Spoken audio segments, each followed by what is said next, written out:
अस्सलाम वालेकुम class, my name is Malaika Mahmood and I am here to teach you math. Last video में हमने exercise 1.4 complete की थी और आज की जो हमारी एक्सरसाइज है वो है एक्सरसाइज 1.5। एक्सरसाइज 1.5 को स्टार्ट करने से पहले उसके पहले ही क्वेश्चन में हमसे पूछा गया फाइंड डिटर्मिनेंट। डिटर्मिनेंट के बारे में थोड़ा सा पढ़ लेते हैं कि डिटर्मिनेंट होता क्या है। ये एक मैट्रिक्स है जिस पे मैं आपको बताऊंगी कि डिटर्मिनेंट होता क्या है और उसको कैसे सॉल्व करते हैं। किसी भी मैट्रिक्स का डिटर्मिनेंट लेने का मतलब है कि उस मैट्रिक्स की जो अंदर की इंट्रीज हैं ए बी सी डी उनको क्रॉस मल्टीप्लाई करना है। क्रॉस मल्टीप्लाई हमें पता है क्रॉस की शेप बनाने कहते हैं। इसको इससे मल्टीप्लाई कर दूँ और इसको इससे कर देंगे। ए मल्टीप्लाई बाई डी डिटर्मिनेंट का मतलब है जिस भी मैट्रिक्स का डिटर्मिनेंट लेट्स सपोज ये ए है तो मैं यहाँ पे लिखूँगी कि ए का डिटर्मिनेंट ले रही हूँ। डिटर्मिनेंट के लिए ये मॉड का साइन यूज़ होता है या आप डी ई टी लिख लें ऐसे D E T of A is equal to दोनों में से कुछ भी आप लिख सकते हैं। दो काम कर सकते हैं या तो आप डिटर्मिनेंट का साइन डाल दें या लिख लें या तो ये मॉड का साइन डाल दें इसको भी डिटर्मिनेंट ही कहते हैं। जी आगे क्या आ जाएगा A multiply by D A D minus C B या बी सी इसको इससे मल्टीप्लाई। अच्छा मैंने दरमियान में डाला है माइनस का साइन। माइनस का ये इसका फॉर्मूला है कि ए को डी से मल्टीप्लाई करते हैं और सी को बी से या बी को सी से और दरमियान में माइनस डालते हैं। डिटर्मिनेंट ऐसे देते हैं किसी भी मैट्रिक्स का। बकाया जो आपके मैट्रिसेस हैं इनके एक मतलब डिटर्मिनेंट लेके देख लेते हैं। कोई भी एक मैट्रिक्स उठा लेते हैं लेट्स सपोज ये है बी का डिटर्मिनेंट लेना है हमने। एक्सरसाइज ऊपर एक मरतबा लिख लेते हैं फिर नेक्स्ट करते हैं। तो क्लास क्वेश्चन आपके सामने मौजूद है। इसका हमने लेना है डिटर्मिनेंट। डिटर्मिनेंट लेने का मैंने आपको साइन बताया कि दोनों साइड उसके मॉड की लाइन लगा लेते हैं। अब करना क्या है cross multiply 1 multiply -2 1 multiply by -2। आप मल्टीप्लाई का साइन भी डाल सकते हैं या दोनों के साथ ब्रैकेट लगा दें। दरमियान में आएगा -3 मल्टीप्लाई बाय। अब 1 1 ज़र माइनस सॉरी 2 1 ज़र -2 -3 2 ज़र 6। अब देख लें माइनस माइनस क्या होता है माइनस माइनस प्लस। दोनों को प्लस करूँगी तो 8 आ जाएगा और साइन लार्जर वैल्यू को प्लस माइनस में हम लार्जर वैल्यू को साइन लगाते हैं तो आपके पास क्या आ गया -8 जो कि क्या है बी का डिटर्मिनेंट है। ऐसे ही बकाया सारे पार्ट्स भी होंगे हम फटाफट से कर लेते हैं। बी हमने कर लिया। इसके बाद हम ए सी डी दो मैं करवा देती हूँ, दो आपकी प्रैक्टिस के लिए छोड़ दूँगी कि आप लोग प्रैक्टिस करके खुद भी सीख लें।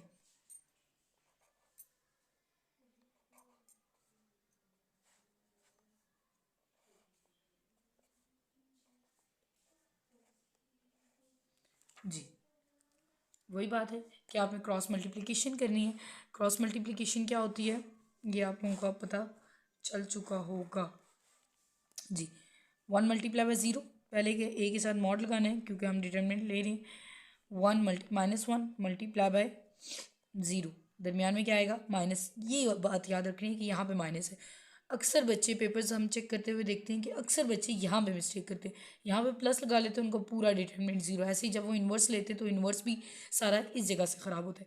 आपने इस चीज़ का ध्यान रखना है कि आपने यहाँ पे माइनस लगाना है क्योंकि ये फॉर्मूला है इसका कि आपने ए को डी के साथ मल्टीप्लाई करना है बी को सी के साथ और दरमियान में आपका साइन माइनस आना चाहिए। अब 2 1 ज़र 2 2 मल्टीप्लाई बाय 1 1 0 ज़र 1 0 से क्या होता है 0। अब -0 हो या +0 फर्क नहीं पड़ता। -2 1 ज़र 2 0 में से 2 माइनस किए -2 बड़ी रकम के साथ माइनस का साइन है इसलिए माइनस आएगा। पिछला क्वेश्चन हम कर चुके हैं क्वेश्चन नंबर 2। अब आगे क्वेश्चन नंबर 3 की बारी जिसमें हमसे पूछा जा रहा है find which of the following matrices are singular और नॉन सिंगुलर। इनमें से कौन से मैट्रिसेस हैं जो सिंगुलर हैं और जो नॉन सिंगुलर हैं। हम सिंगुलर और नॉन सिंगुलर होता क्या पहले मैं आपको वो बता दूं। ऐसा मैट्रिक्स जिसका डिटर्मिनेंट 0 के इक्वल आ जाए उसको कहते हैं सिंगुलर मैट्रिक्स। और ऐसा मैट्रिक्स जिसका डिटर्मिनेंट जो है वो 0 के इक्वल ना आए ऐसे मैट्रिक्स को कहते हैं नॉन सिंगुलर मैट्रिक्स। अच्छा ये आपके पास एग्जांपल भी मौजूद है। एक मैट्रिक्स है जिसका डिटर्मिनेंट लिया है ये डिटर्मिनेंट लिया है, 1 मल्टीप्लाई बाई 0, 2 मल्टीप्लाई बाई 0 दरमियान माइनस, और आंसर आ गया 0। ये किसकी एग्जाम्पल है? सिंगुलर मैट्रिक्स की। और नॉन सिंगुलर मैट्रिक्स ऐसा मैट्रिक्स होता है जिसका determinant is not equal to 0। जब उसका डिटर्मिनेंट लिया जाए तो वो 0 के इक्वल ना हो। सेम ये चीज़ है, इनमें से देखते हैं कौन से सिंगुलर है और कौन से नॉन सिंगुलर। मैंने आपके सामने मैट्रिक्स लिख लिया जिसको हम चेक करने लगेंगे कि ये सिंगुलर है या नॉन सिंगुलर, और फिर हम इसका आंसर देंगे। अब देखिए, ये डी मैट्रिक्स है। डी का जब डिटर्मिनेंट लूँ तो आंसर क्या आना चाहिए? डिटर्मिनेंट किसे कहते हैं? डिटर्मिनेंट कहते हैं क्रॉस मल्टीप्लिकेशन को। इसको इससे मल्टीप्लाई, इसको इससे। 5 4 ज़र 5 4, दरमियान में क्या आएगा? माइनस, क्योंकि फॉर्मूले में मौजूद है। -2 मल्टीप्लाई बाय -10। -2 को 10 से करेंगे, 10 को 2 से बात एक ही है। 5 4 ज़र 20, माइनस माइनस माइनस 5 2 ज़र +20। अब देखिए 20 - 20 0। As the determinant is equal to 0, so it is a singular matrix. It is singular. Simple लिखेंगे, it is a singular matrix, जो आपका दिल करे। और ये आ गया हमारा आंसर। और किसका डिटर्मिनेंट लेंगे जिसका आंसर 0 के इक्वल ना आए, तो आपने उधर सिंपल लिख देना है कि as determinant is not equal to 0, so it is not a singular matrix. Next हमारा क्वेश्चन नंबर 3 स्टार्ट हो जाता है। एक और पार्ट इसका कर लेते हैं, उसके बाद क्वेश्चन नंबर 3 पे मूव करते हैं। कौन सा करें? बी वाला मैं लिख लेती हूँ, बी वाला ही कर लेते हैं। कोशिश क्या करें कि आप लोग खुद भी एक आध क्वेश्चन, मतलब एक समझ लिया तो एक खुद लाजमी करें। जब तक आप लोग खुद नहीं करेंगे तो तब तक आपको नहीं आता। बेशक आप ऐसी 1000 वीडियोस देख लें, जितनी मर्जी देख लें, पर जब तक आप अपने हाथ से क्वेश्चंस को नहीं गुजारेंगे तब तक आपको कुछ भी याद नहीं रहेगा। अब क्या करना है? हमने बी का डिटर्मिनेंट लेना है, तो बी का determinant 4 multiply by 2 -3 multiply by 1। 4 2 ज़र 8 -3 1 ज़र 3। 8 में से 3 गए 5। As the determinant is not equal to 0, यहाँ पे लिख लूँगी as determinant is not equal to 0, so it is a non singular matrix. बात समझ आ गई होगी, उम्मीद है। गुड। नेक्स्ट अब हम क्वेश्चन नंबर 3 पे मूव करते हैं। Question number 3 is find the multiplicative inverse if exist of each. If exist क्यों है? अच्छा, मल्टीप्लिकेटिव इनवर्स क्या होता है पहले मैं वो आपको बता देती हूँ, उसके बाद इफ एग्जिस्ट का मतलब बता देती हूँ क्यों लिखा हुआ है। मल्टीप्लिकेटिव इनवर्स क्या होता है? मल्टीप्लिकेटिव इनवर्स होता है कि कोई भी आपके पास जो मैट्रिक्स है ना, पहले तो बात है मल्टीप्लिकेटिव इनवर्स को शो ऐसे करते हैं, ठीक। अब अगर किसी भी मैट्रिक्स का आपको कह देते हैं, जैसे इनने कहा है कि इन मैट्रिसेस का मल्टीप्लिकेटिव इनवर्स लें, उसका मतलब ये है कि आपने ये फॉर्मूला यूज़ करना है। अब ये फॉर्मूला है क्या, ये मैं आपको समझा देती हूँ। इनमें आपके पास एक चीज़ नॉन है, ये आपको पता है डिटर्मिनेंट होता है। अब ए डी जे कहते हैं एडजॉइंट को। किसे कहते हैं? एडजॉइंट को, एडजॉइंट ऑफ ए। ये एडजॉइंट ऑफ ए। अब एडजॉइंट होता क्या बेसिकली, ये वाला मैट्रिक्स लिखते हैं, फिर मैं आपको उसको बताती हूँ कि एडजॉइंट लेते कैसे। -1 3 2 और 0। ये भी हमने लिया नहीं है एडजॉइंट, ये वैसे मैंने आपके लिए यहाँ पे लिख दिया। यहाँ पे लिख देती हूँ ए, यहाँ पे कोमा लगा लेते हैं अभी के लिए। ये ए का मैट्रिक्स है और इसका एडजॉइंट लेना है। अब एडजॉइंट कैसे आएगा? एडजॉइंट का मतलब होता है दो, ये वाला जो क्रॉस होता है ना, ये डायगनल वाला, ये डायगनल एंट्री होती है और ये नॉन डायगनल एंट्री होती है। ये जो डायगनल की एंट्रीज हैं, इन दो की जगह चेंज कर दो और इन दो के साइन चेंज कर दो, ये होता है एडजॉइंट। लेट्स सपोज अगर मैं एडजॉइंट लूँगी तो मैं शॉर्ट फॉर्म में ए डी जे लिखती हूँ। Adjoint of A is equal to, ये ए है ना, इसका एडजॉइंट लेना है तो दो की जगह चेंज, जिनकी जगह चेंज करनी है उनके साइन नहीं करने, और जिनके साइन चेंज करने हैं उनकी जगह चेंज नहीं करनी। इन दो की जगह चेंज करनी है, याद रखने की बात, इन दो की जगह चेंज करनी है, इन दो के साइन चेंज करने, इन दो की जगह चेंज कर ली, इन दो के साइन, दोनों के साथ अभी क्या है जी प्लस, अब क्या आ जाएगा माइनस, और ये आपका आ गया एडजॉइंट। अब मल्टीप्लिकेटिव इनवर्स क्या? मल्टीप्लिकेटिव इनवर्स है कि जिस भी मैट्रिक्स का आपने मल्टीप्लिकेटिव इनवर्स लेना है ना, ऊपर रखें उसका एडजॉइंट, एडजॉइंट क्या है 0 -3 -2 -1, नीचे रखें डिटर्मिनेंट। अब क्योंकि डिटर्मिनेंट अभी तक हमने नहीं निकाला हुआ तो हम ये भी कर सकते हैं कि मैं यहाँ पे ए का मैट्रिक्स रखूँ और नीचे डिटर्मिनेंट ले लूँ, -1 2 3 और 0। ये शॉर्ट फॉर्म है कि आप अलग एडजॉइंट लेंगे फिर अलग डिटर्मिनेंट लेंगे, इससे अच्छा है कि आप ऊपर एडजॉइंट डायरेक्ट ले लें, एडजॉइंट ईजी है, डायरेक्ट आ जाता है, एडजॉइंट ले लिया और नीचे आप डिटर्मिनेंट यहीं पे ले लें। मैंने लिखा ए इनवर्स, जिसका मतलब होता है adjoint divided by determinant, adjoint किया डिवाइड बाय डिटर्मिनेंट किया।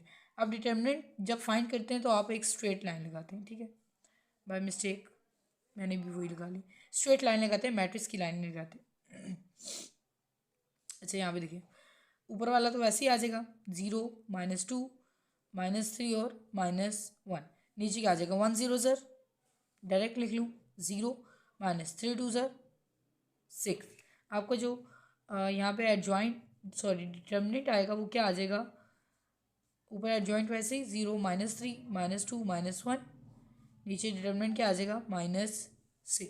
अब इस -6 को हर एंट्री के साथ अलग अलग डिवाइड करूँगी ताकि मेरे पास ए इनवर्स का आंसर आ जाए। इसको ए इनवर्स भी कहते हैं और मल्टीप्लिकेटिव इनवर्स ऑफ ए भी कहते हैं। 0 divide by -6, -3 divide by -6, -2 divided by -6 और -1 डिवाइडेड बाई -6। अब अगर मैं आपको सॉल्व करके बताऊँ तो माइनस माइनस कट गया, 3 1 ज़ा 3 3 2 ज़ा 6, 2 2 से कट 2 1 ज़ा 2 2 2 3 ज़ा 6, माइनस माइनस से कट गया और हमारे पास जो आंसर है वो मैं नेक्स्ट पेज पे लिख देती हूँ। और ये आ गया हमारे पास आंसर ए इनवर्स का। हमने क्या किया, सबसे पहले एक मतलब दोबारा आपको पीछे से दिखा देती हूँ। सबसे पहले लिया एडजॉइंट, वैसे जो आपका मेथड होता है ना, मेथड में सबसे पहले आपको डिटर्मिनेंट लेना होता है। मैंने एडजॉइंट का क्योंकि आपको एडजॉइंट नहीं पता था एडजॉइंट बताना, तो पहले एडजॉइंट लिए। पर जब भी आपको कोई भी मैट्रिक्स दिया होगा तो आपने सबसे पहले उसका डिटर्मिनेंट फाइंड किया है। डिटर्मिनेंट फाइंड करने का फ़ायदा क्या होता है, अगर डिटर्मिनेंट 0 आ जाए, मैंने आपको बताया था मैं इफ़ एग्जिस्ट का आपको बताऊंगी कि इफ़ एग्जिस्ट क्यों आया है। अगर डिटर्मिनेंट 0 आ जाए ना, जैसे मैंने डिटर्मिनेंट लिया यहाँ पे डिटर्मिनेंट 0 आ जाता है तो कोई भी नंबर 0 से डिवाइड हो तो एक इन्फिनिटी आंसर आता है या मैथ एरर आ जाता है आपके कैलकुलेट में। करते ही हैं कि जब भी कोई डिटर्मिनेंट 0 आ जाए इस जगह पे हम पहले निकाल लेते हैं, डिटर्मिनेंट पहले निकाले, एडजॉइंट पहले निकाले, बाद में डिवाइड कर देते। तो जब भी आपका डिटर्मिनेंट 0 आ जाए तो आपका जो सोल्यूशन होता है ना वो एग्जिस्ट नहीं करता, आप नीचे लिख देते हैं सोल्यूशन डज नॉट एग्जिस्ट।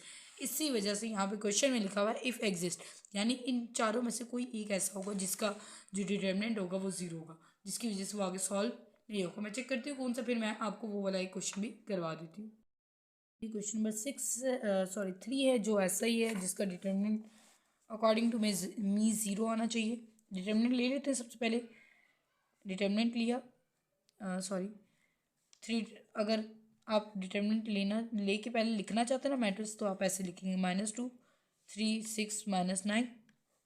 अब डिटर्मिनेंट यहाँ पे लिखेंगे 9 2 ज़र 18 minus minus plus, then minus आ गया 6 3 ज़र 18 इज इक्वल टू 0। आंसर हमारा क्या आ गया 0। अब मैं यहाँ पे क्या करूँगी, मैं यहाँ पे लिख लूँगी as determinant is equal to 0, so solution doesn't exist।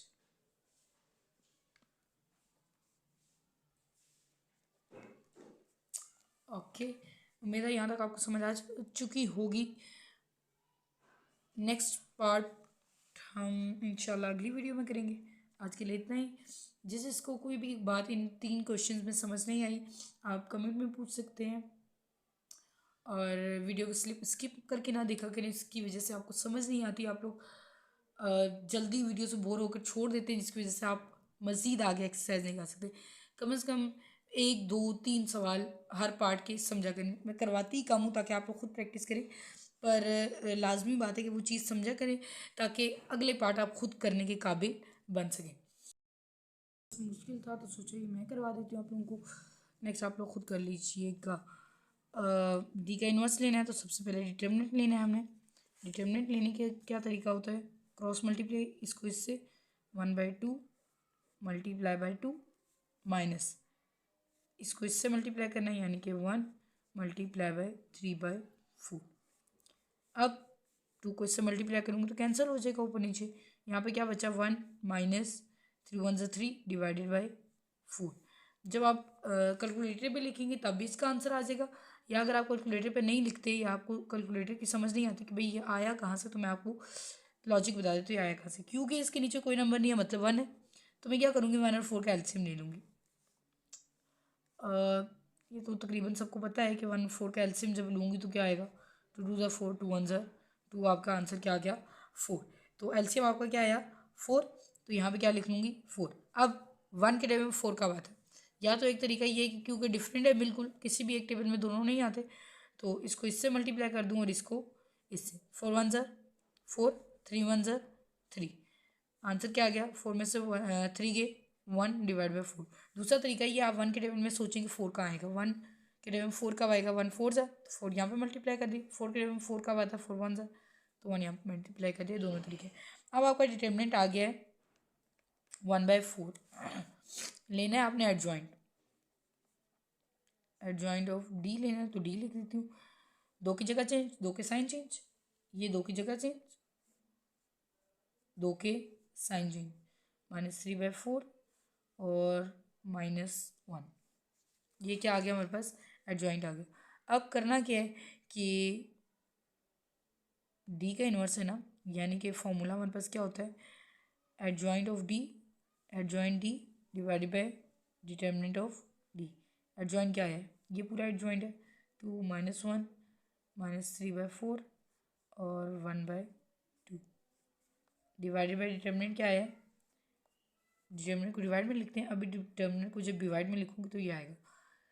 आपको ये बात यकीनन पता होगी कि डिवाइड के नीचे जब डिवाइड आता है तो वो नंबर ऊपर जाके मल्टीप्लाई हो जाता है। जैसे हम ऐसे करते हैं अक्सर फ्रैक्शन में, पहले हम ऐसे करते थे 2 divide by 3 divided by 3 divide by 5, तो डिवाइड की जगह हम क्या लगा देते थे मल्टीप्लाई, और इसको उल्टा देते थे। वो बेसिकली ऐसे होता था कि इस डिवाइड के नीचे, इस डिवाइड को अगर मैं ओवर में लिखूँ तो डिवाइड के नीचे डिवाइड है ना, तो वो नीचे वाला नंबर ऊपर जाकर मल्टीप्लाई हो जाता, 5 मल्टीप्लाई हो जाता और 3 डिवाइड हो जाता। ऐसे ही यहाँ पे भी करूँगी, डिवाइड के नीचे डिवाइड है तो ये नंबर ऊपर जाके क्या हो जाएगा मल्टीप्लाई। अब इस 4 को अंदर वाली सारी वैल्यूज़ के साथ क्या करूँगी मल्टीप्लाई, 2 -1 -3/4